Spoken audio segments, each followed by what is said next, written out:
Second. Hello, everybody, and welcome to Virtual TrekCon. This is a really cool documentary panel. The production team that brought you the Deep Space Nine documentary, For the Love of Spock, a bunch of other great ones we're going to get into, the upcoming Voyager documentary. We do have also a very special guest, Mr. Jeffrey Combs. Where I wish I knew. Yeah. But the panelists are Kevin and Helene Lane, Joe Kornbrot, and Mr. David Zappone. So everybody in the comments, let us know if you have any questions. Maybe we'll get a chance to get to them, but we've got a lot to talk to. So let's get started. How you guys doing? Great. As well as can be expected. It's a beautiful day. Thank you. Oh, and by the way, Happy New Year, everybody. Happy New Year. It's not 2020 anymore. So let's start off with what we left behind.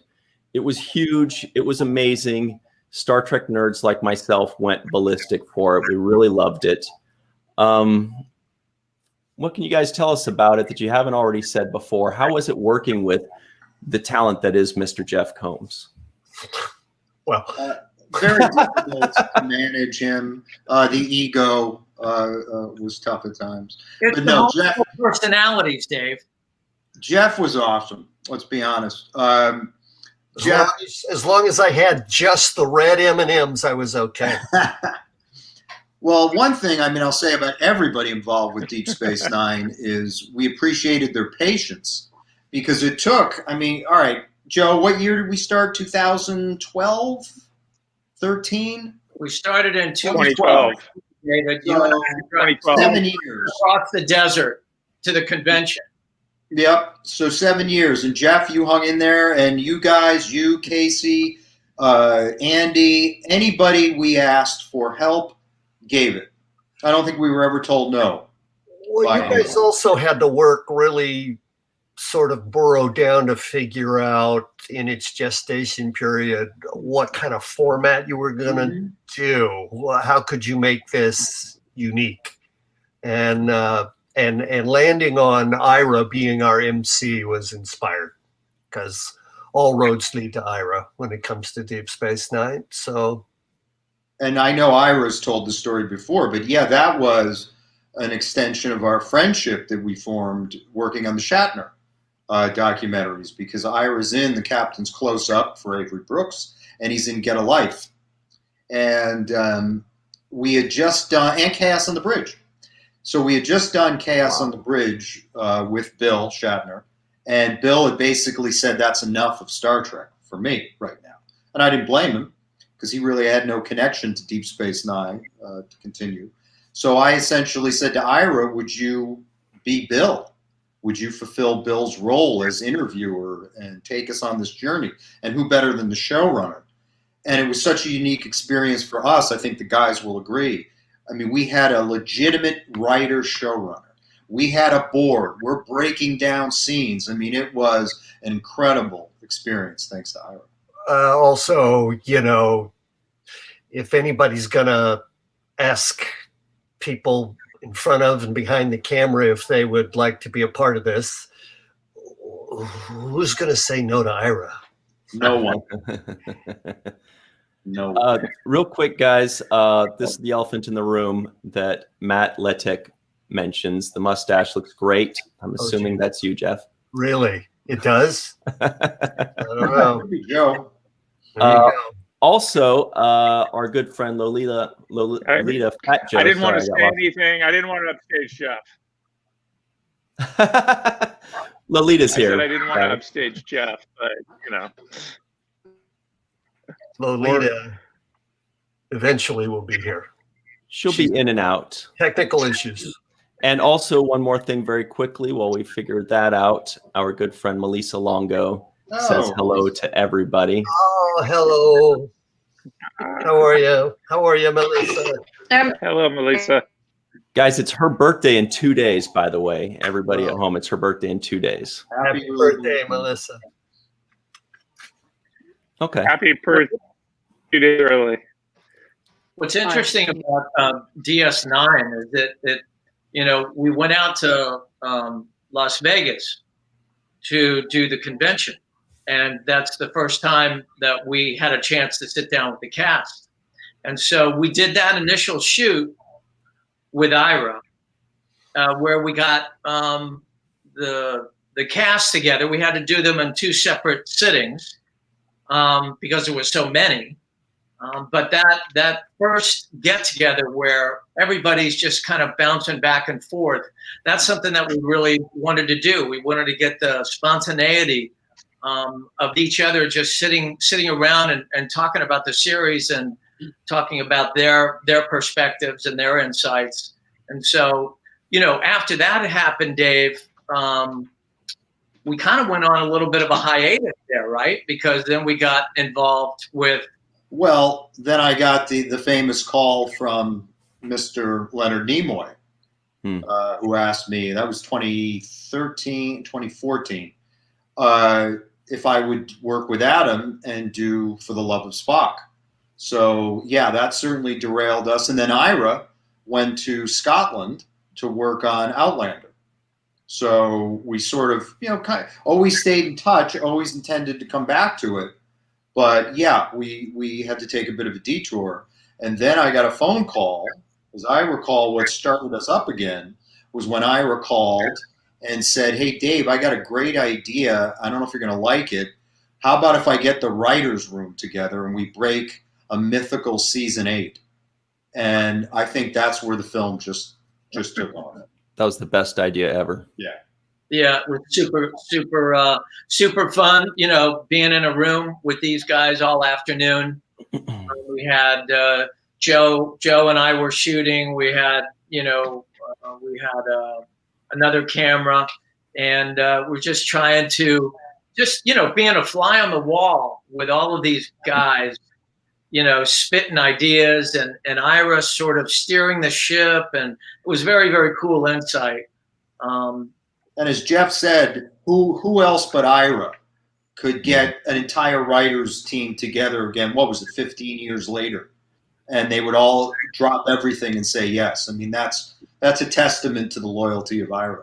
It's also a lineage, guys. Back in the day when we were, the whole cast, the whole crew, actually, everybody was there. Back in the day when we were actually shooting DS9 and on the lot, I have this really, really vivid image of walking towards the Hart Building on the lot, which is where the writers' offices were. And as I approached the building, Ira and all of those writers stepped out, and it was like something out of a Tarantino movie. There should have been a soundtrack. It was a posse, man, and they were. I just remember standing back and going, "Now that is a clump of talent right there." And young too. And all those years later, there they are breaking down an imaginary 8th season. So great. And Jeff, I know you've told it a million times, but when did you first meet Ira?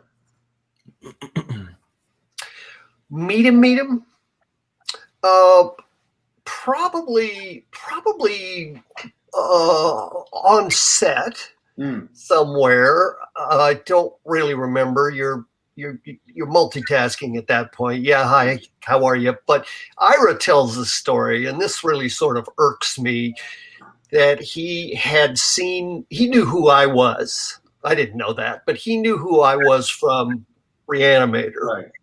Nice. And he told me a story years later that he was in a Gelson's market and saw me and did not say anything to me, did not approach me, walked right by me. And that really bothers me because it's like, why did you do that? We could have started this friendship years earlier, but that's Ira. He probably thought, I don't. Yeah, I'm sort of like that too. I don't approach people if I see them. I let them be, but still. And you guys have remained close to this day, as I can attest to. Yeah, very close. Yeah, I talk to him maybe a week or so ago. We just check in, not so much during the shutdown and COVID and all that. We'll check in with each other, but it's a lot harder to have a lunch and commiserate now, as we all know.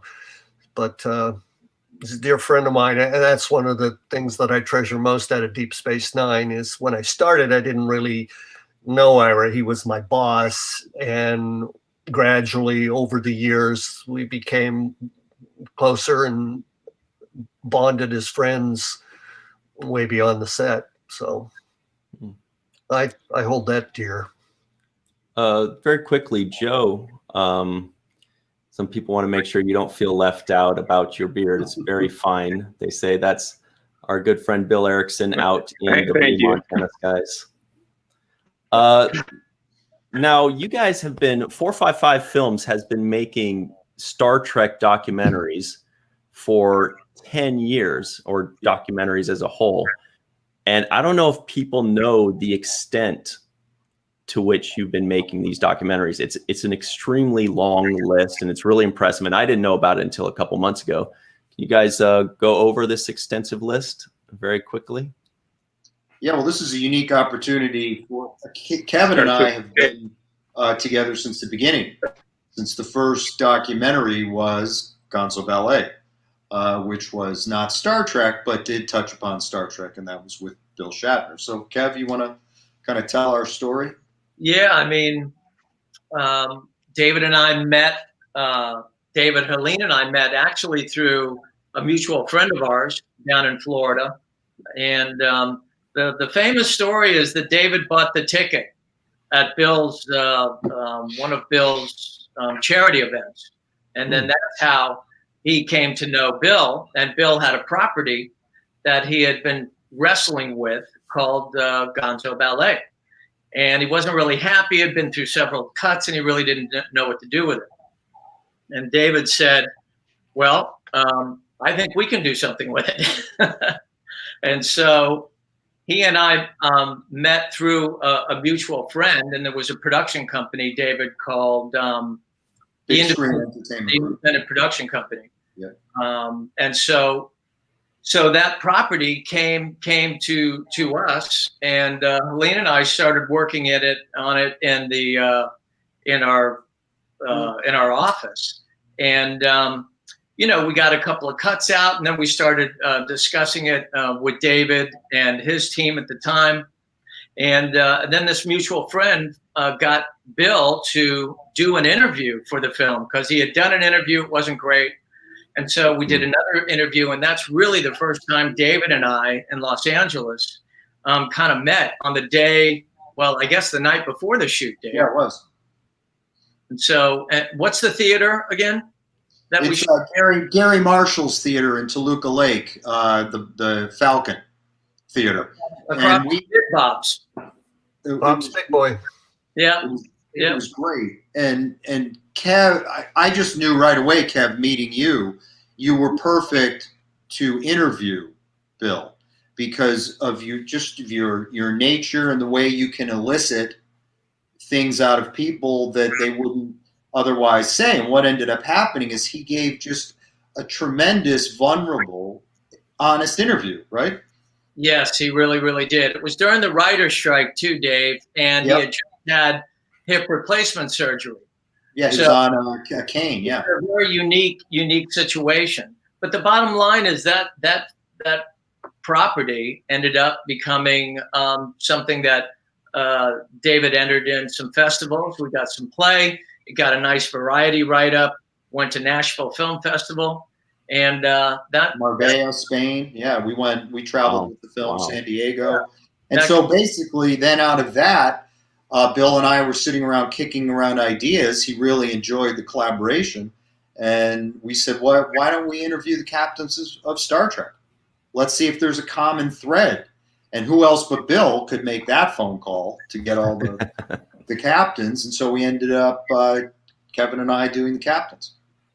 Yeah, the thing with Bill is he's such a freestyle guy, right? I mean, there was no you know, he didn't have a master plan going in, and it was exploratory. So we just, you know, we ended up shooting a lot of stuff, a lot of very insightful information about the actors and the sacrifices. You know, when you're on the series, and Jeff knows better than anybody, when you're on a series for this long, it consumes your life, and it changes the dynamics of your life and your relationships. So, and that's when I got to step in, because we realized that Bill hadn't really asked anybody else about Star Trek, because he wasn't really that familiar with any of the other series. So after we went through all the footage, we realized that we had a really different movie, because Bill asked him about the things that he was interested in. And so the fans, I think, really like the captains, because he talks about things with them that no one else had ever asked them. Wow.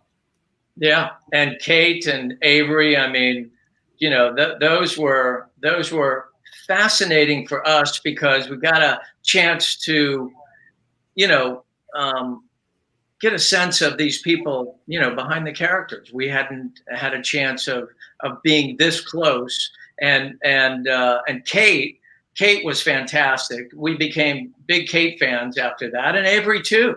Avery sat down at a piano, and Bill interviewed him at the piano.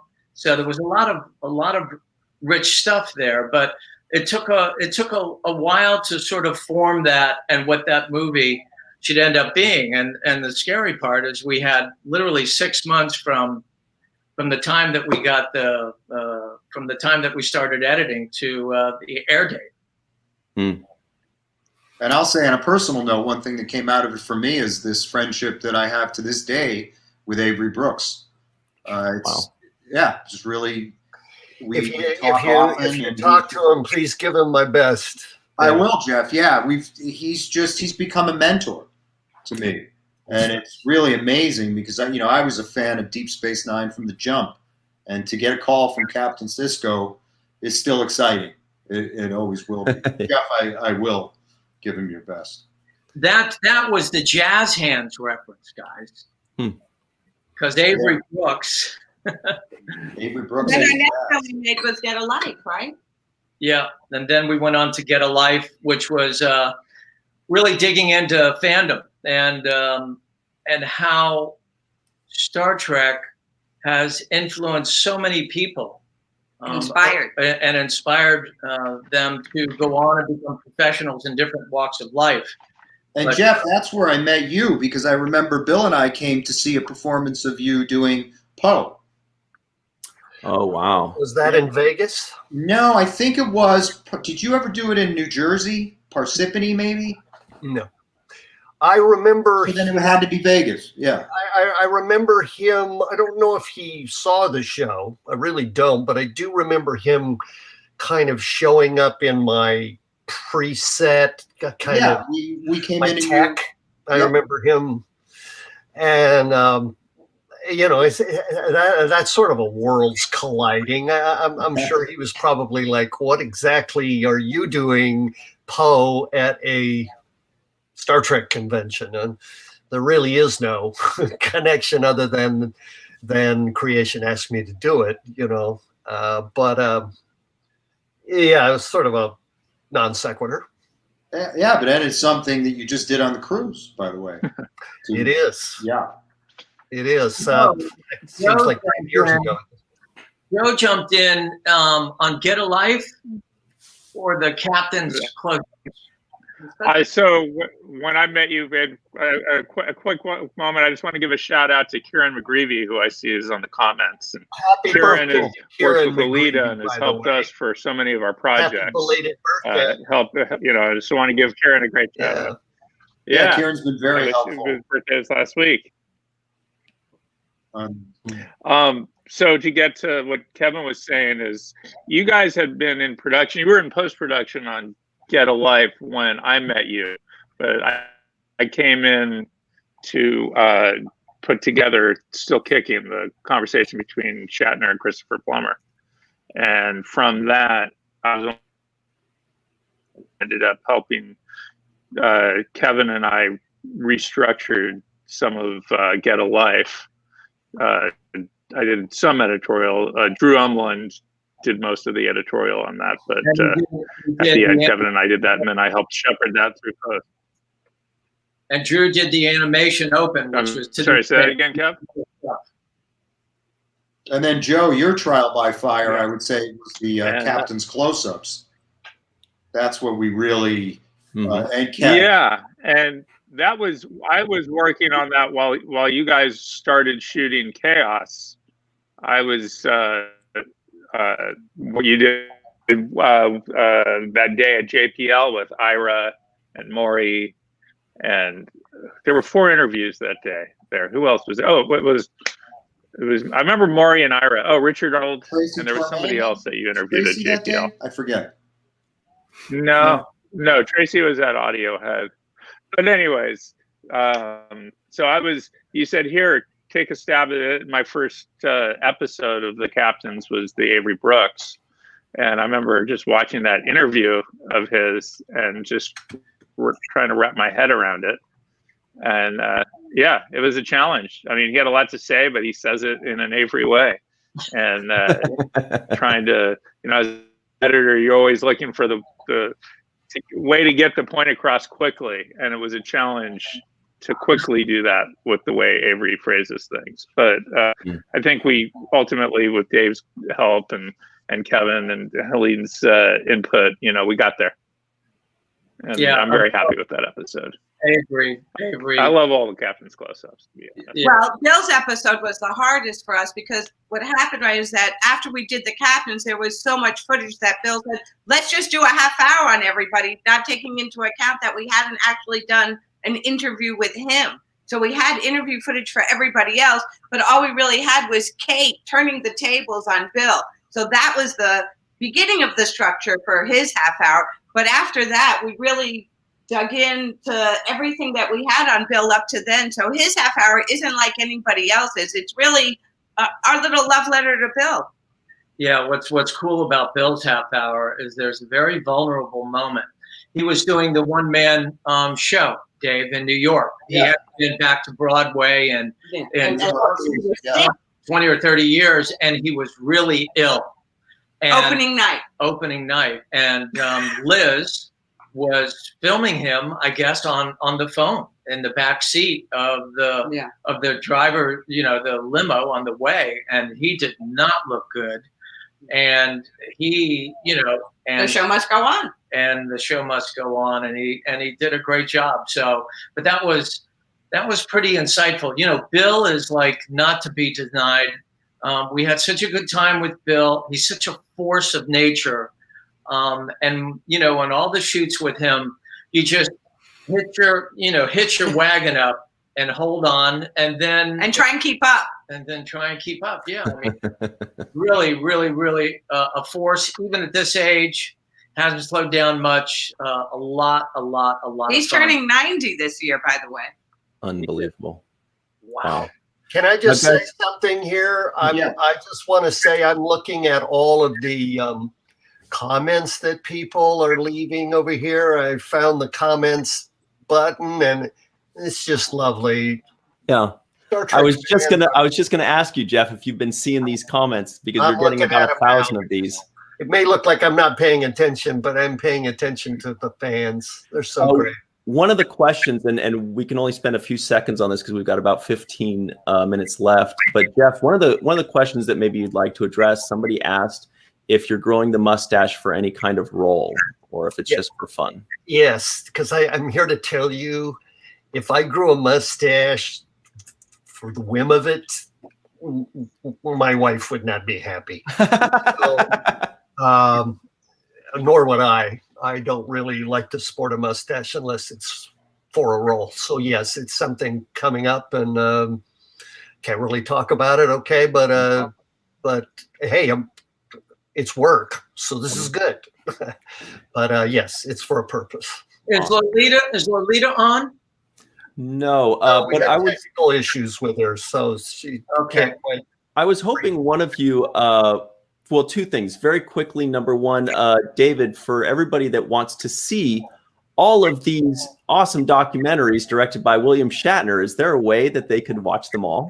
There absolutely is. The Shout Factory just released the Captain's Collection, and you can go to their website, and it's pretty amazing. I mean, it's every single documentary that we did with Bill, including Gonzo Ballet, and the extended version of the Chris Plummer Shatner interview, Still Kicking, which has never been seen before. And Joe, we have an entire disc of special features. How many hours are we talking there? 3? Yeah, we have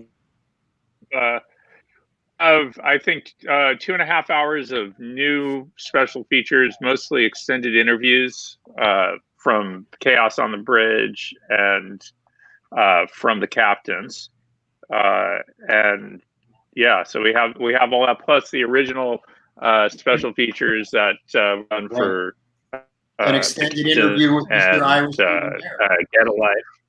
Yep, it's That's amazing, right. and we're going to Chaos on the Bridge. Right, we'll include the link to that in the description box below. This is simulcasting on a multitude of platforms right now. We'll put it in all of them. It might take a little bit of time, but it will be done today. So everybody check in the description box below for that. Also, we've got a few minutes left before we pivot on to something very, very important, which is the upcoming Voyager documentary that's going to blow everybody's minds. Before we jump into that, since Lolita is not here, can one of you just say a little thing about what she does, what she has done, and what she will be doing? Jeff, you'd be qualified to speak on Lolita. I've known Lolita for a very long time.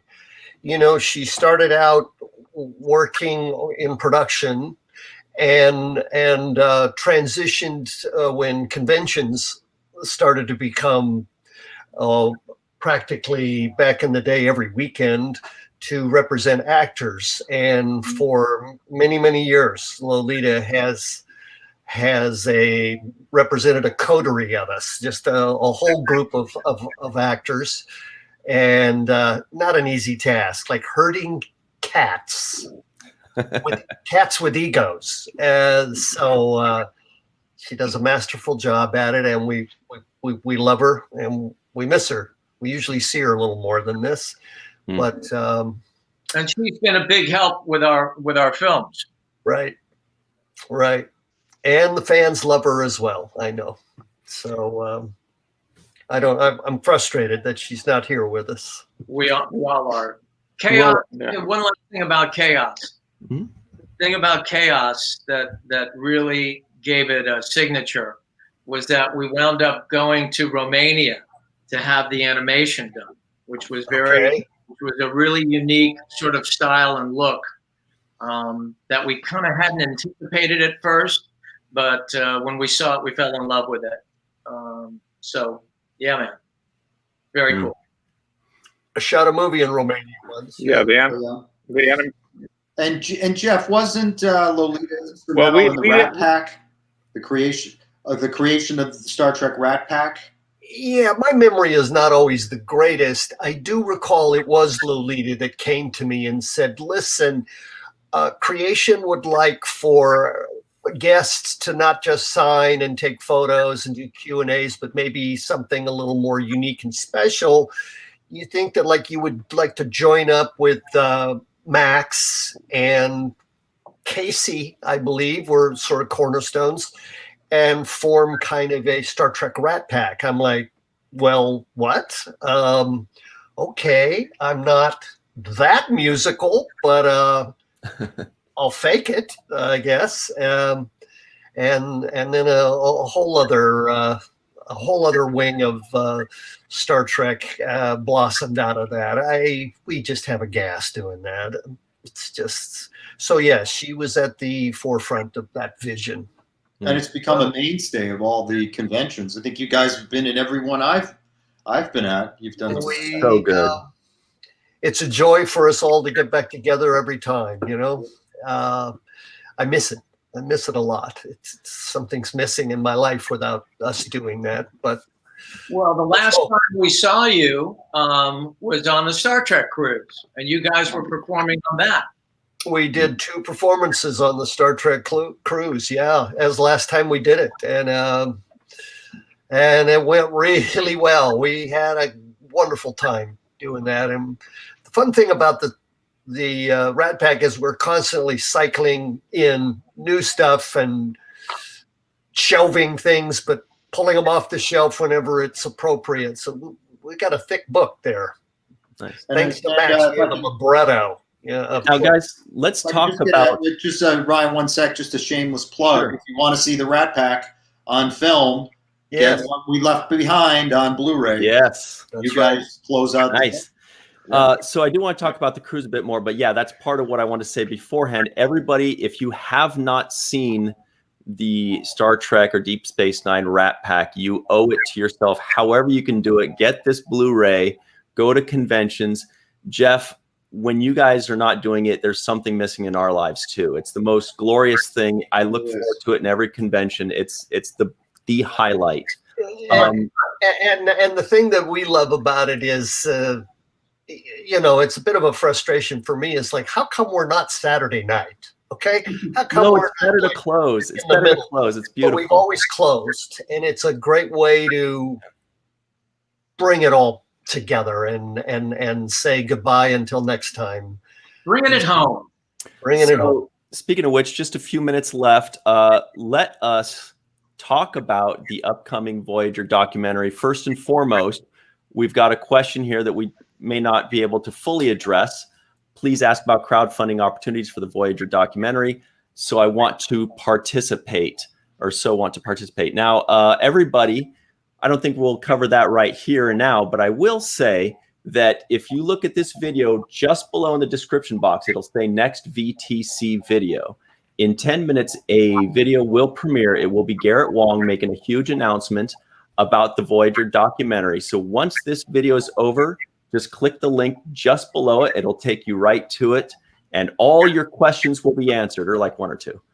But before that, we do have a few minutes to talk about the Voyager documentary, which you shot a lot of it already so far on this cruise, right?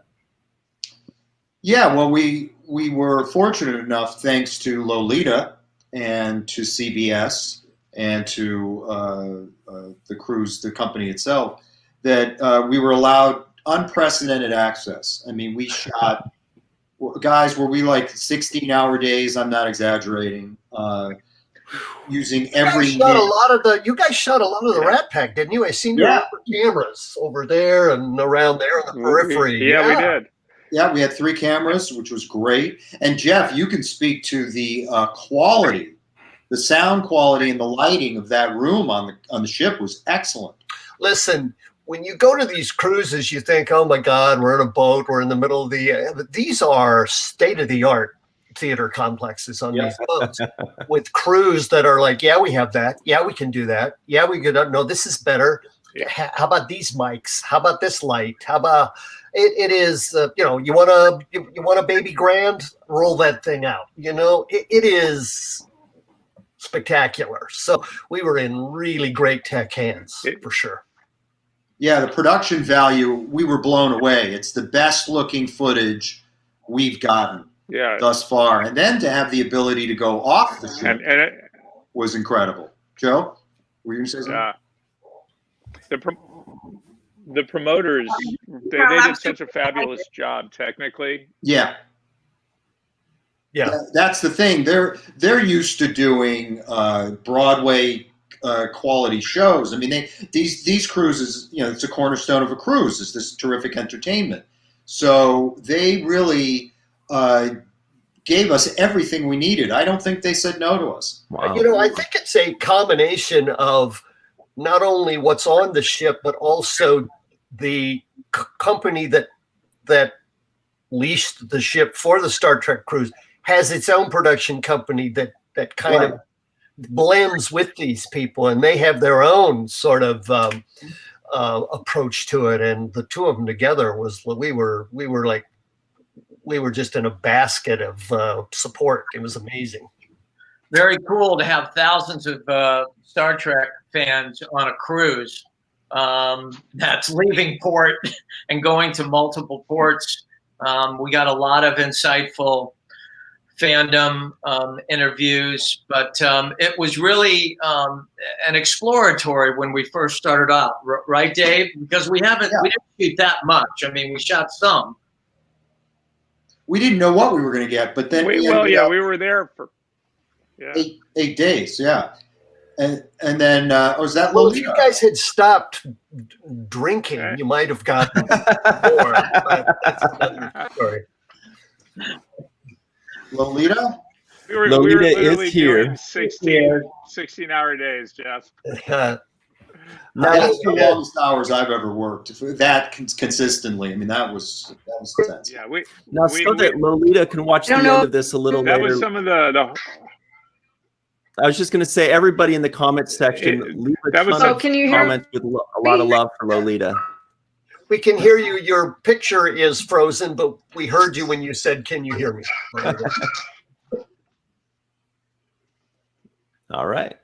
I just wanted to say, from a production point of view, we had a great time. It was wonderful. Well, it was some of the hardest technical production I've ever done. difficulties, but Happy New Year.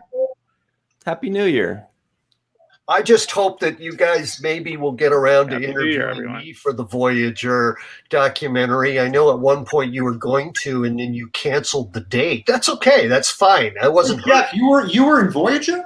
What? Exactly. Yes, I was. I did a very pivotal. I did the episode with The Rock. Yep. And I remember him saying, "You can call me Dwayne." And I remember thinking, Dwayne? Okay. This is before this was when he was a wrestling star. Right. And this mega movie star thing was not even in its infancy, really. So it was amazing. Wasn't that his first acting role? I think it was, right? I don't know, but it was one of his first, for sure. Certainly one of them, yeah. Yeah. But that was it's a very surreal experience, because doing Deep Space Nine, you'd look across the road to where Voyager was shooting, because those two productions were going at the same time. But I'd never been in those sound stages. And so it was kind of like literally an alternate universe. The same, but really different. And then many years later, of course, with Enterprise, those were the same sound stages that Enterprise used, that Voyager used. So, and I'm speaking to you right above them right now, because my office is above stages 8 and 9. Wow. I know right where you are. You know where I am. I'm looking at stage 18 right outside of my window. Now everybody knows where you are. Was right down the hall from you. Oh, yeah? He was right on the corner at the end of the building. If you go out your door and turn left, and that door straight ahead, that was Mike Westmore's office. Oh, wow. Yeah, this was all Star Trek, right, Jeff? It was a lot of production. I guess, yeah. I think there was a lot of production. Because they still to this day call this Star Trek Alley. Right. The thing about this cruise, and of course we saw Jeffrey performing as well, besides the Rat Pack, and he was mind-blowing, as he always is. But one of the things, the thing of this, one of the elements of this documentary is that once we stepped off that boat, we stepped into a year of COVID, essentially. Right. And everything changed. The world changed. We were like one of the last ships, I think, that they allowed in port. Listen to this. I remember that we were totally aware of COVID before we left. No doubt about it. And the protocols were don't shake hands, do elbow bumps, and use a lot of hand sanitizer. That was it. That was it. And I remember getting on the plane to fly back from Miami to LA, and the guy behind me was wearing a mask. And I thought, that's a little, okay, well, all right. Well, who doesn't wear a mask? I mean, it's a glimpse into the future. Literally, Jeff, within 2 weeks, we had the shutdown. It's incredible how we barely got in. People just barely the last to get that cruise done. I know. The last time I saw Kevin that was the last time I saw Kevin and Jeff in person. Yes. That was, you know, That's 8 months ago now. Yeah, that's the last time any of us saw Anybody. before we went into you know, solitary confinement. See Dave, and I've actually seen Lolita, but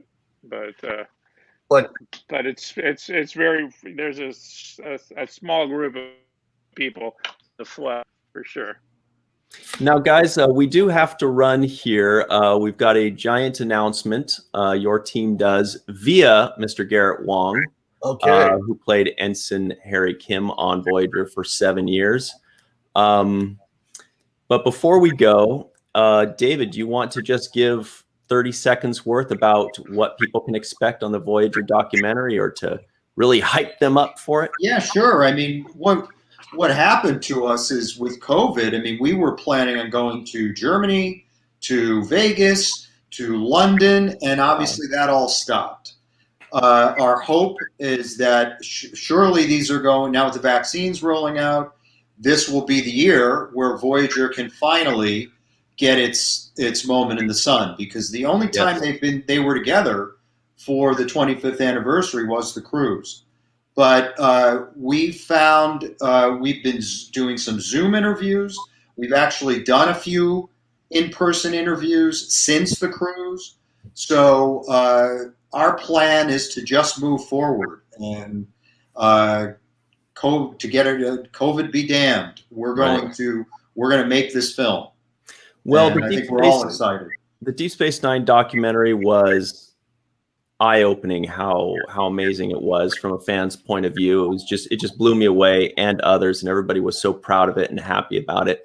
So we're really happy that you guys are doing another one. This one is going to pay homage to Voyager. Now 26 years later, it's going to be huge. It's going to be amazing. We really can't wait for it. We appreciate what you guys are doing. Like, from a fan standpoint, this is amazing what you guys do for us. Thank you.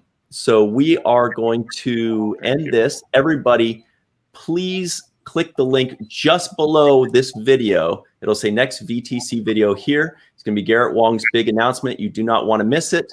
It's quick. It's amazing. It's going to blow your mind, and you're going to walk away saying 2021 is going to be pretty cool. I hope. I just want to say before we go here, the fan comments, it's just so heartwarming. Kind of makes me choke up. It's just such sweet. We are a family, and I love y'all.